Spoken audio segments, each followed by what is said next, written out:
वर्तमान में अगर बात करें तो युवाओं में हार्ट अटैक और जो कार्डियक अरेस्ट है, ये दो अलग अलग चीज़ें हैं। सबसे पहले तो हम ये नहीं समझ पाते हैं कि हार्ट अटैक क्या है और कार्डियक क्या है, तो दोनों में अंतर क्या है वो डॉक्टर साहब से हम पूछेंगे। इसके अलावा जो हार्ट अटैक से बचने के उपाय हैं उसके विषय में बात करेंगे, किस तरह से पैनिक होना है कि नहीं होना है। इसके अलावा हार्ट से जुड़े हुए जो मामले हैं उनमें किस तरह विस्तारीकरण करके हम उससे निजात पा सकते हैं।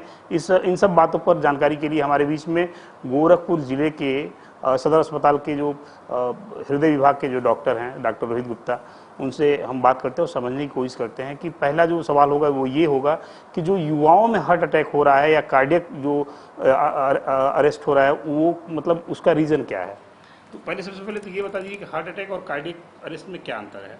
हार्ट अटैक में जो है क्या है, जो हार्ट की जो नसें हैं जो है वो जब बंद होने लगती हैं तो उसको हार्ट अटैक बोलते हैं जो है, और उसके परिणाम स्वरूप जब हार्ट काम करना बंद करता है, रुक जाता है, जो दिल की धड़कनें रुक जाती हैं तो उसको कार्डियक अरेस्ट बोलते हैं जो है। आजकल युवाओं में जो है हार्ट अटैक के कारण रिस्क काफ़ी ज़्यादा हो गया है, काफ़ी सारे केसेज आ रहे हैं जो है।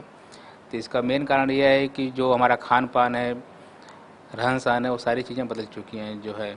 आज का युवा जो है जंक फूड ज़्यादा ले रहा है जो है, एल्कोहल है, स्मोकिंग है, ये सब सारी चीज़ों को ज़्यादा सेवन कर रहा है जो है। प्लस जो है लाइफ स्टाइल मतलब कि जो फिजिकल एक्टिविटी जो है वो भी काफ़ी कम हो गई है जो है आपकी जो है। इसके अलावा स्ट्रेस है, एंजाइटी है, नींद पूरा न लेना जो है, ये भी एक बहुत बड़ा कारण है इस समय जो है। डॉक्टर साहब कैसे इन सब चीज़ों से निजात पा सकते हैं। जैसे लोग हार्ट का नाम सुनते ही पैनिक हो जाते हैं कि हार्ट अटैक आ गया है, तो लोगों तक क्या मैसेज होगा, किस तरह से आप युवाओं को इसके लिए पैनिक होने की ज़रूरत नहीं है। ज़रूरत है समय समय पे जो है अपना हम जांच पड़ताल कराते रहें जो है। जो रूटीन चेकअप हमारे हैं, ECG, X-ray, ultrasound, echocardiography, TMT test हैं, या जो रूटीन हमारे ब्लड टेस्ट हैं जो है।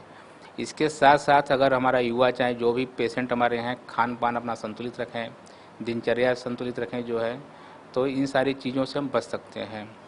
जिनके माँ बाप या पेरेंटल हिस्ट्री पॉजिटिव है जो है, कि पीढ़ियों दर पीढ़ी जो चला आ रहा है, जैसे ब्लड प्रेशर, शुगर, कोलेस्ट्रॉल की बीमारियां हैं, तो वो अपना समय समय पर चेकअप कराते रहें और इन सारी चीज़ों से बच सकते हैं।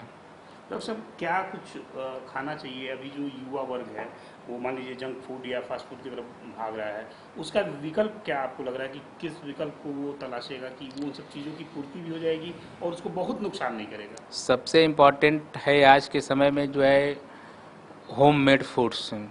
होम मेड फूड लें जो है, खाने में विशेषकर जो स्प्राउट्स है, सलाद है, ग्रीन लीफी वेजिटेबल्स हैं, फ्रूट्स हैं, इसका सेवन ज़्यादा से ज़्यादा करें जो है। मल्टीग्रेन आटा भी आ रहा है आजकल जो है, फ्लोर जो है, तो उसको भी ले सकते हैं जो है। मेनली क्या है कि जंक फूड, ऑयली चीज़ें, नॉनवेज वगैरह हो गए, एल्कोहल, स्मोकिंग, इन सब चीज़ों को रिस्ट्रिक्ट करने की काफ़ी ज़रूरत है जो है।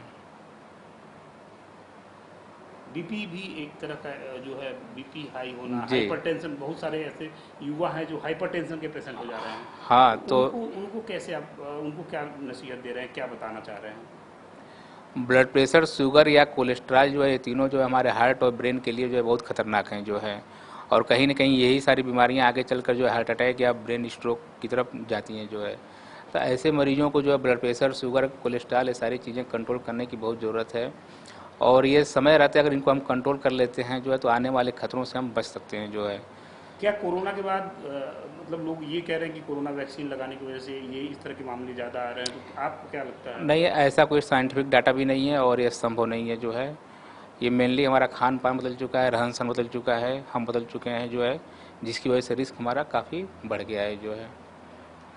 जैसा कि लोग अपने आम चर्चा में ये कहते भी हैं कि कोरोना का ये मतलब पास्ट कोरोना इफेक्ट है। कुछ लोग कहते हैं कि कोरोना की वैक्सीन की वजह से इस तरह की कार्डियक अरेस्ट आते हैं, लोग चलते चलते जो है ख़त्म हो जाते हैं और तमाम इस तरह की बातें आती हैं, जिसको डॉक्टर साहब ने पूरी तरह से निराधार बताया। हालांकि अगर हम मेडिकल साइंस की बात करें तो मेडिकल साइंस ने ये क्लियर कर दिया है कि जो कोविड वैक्सीन है उसको और कार्डियक अरेस्ट को हम एक साथ मर्ज नहीं कर सकते। दोनों में दोनों अलग अलग चीज़ें हैं, दोनों अलग अलग पद्धति पर काम करते हैं। और अभी किस तरह से जो युवा हैं उनको हार्ट अटैक या फिर कार्डियक से हम बचा सकते हैं, अपने आप को प्रिपेयर रखना होगा, किस तरह से हम अपने आप को अवेयर करें, इस विषय में डॉक्टर रोहित गुप्ता साहब ने बताया। निश्चित रूप से जो वर्तमान परिवेश है, इस परिवेश में अपने आप को बदल के ही चलने की ज़रूरत है। अपने सहयोगी राहुल के साथ मैं प्रदीप, गोरखपुर।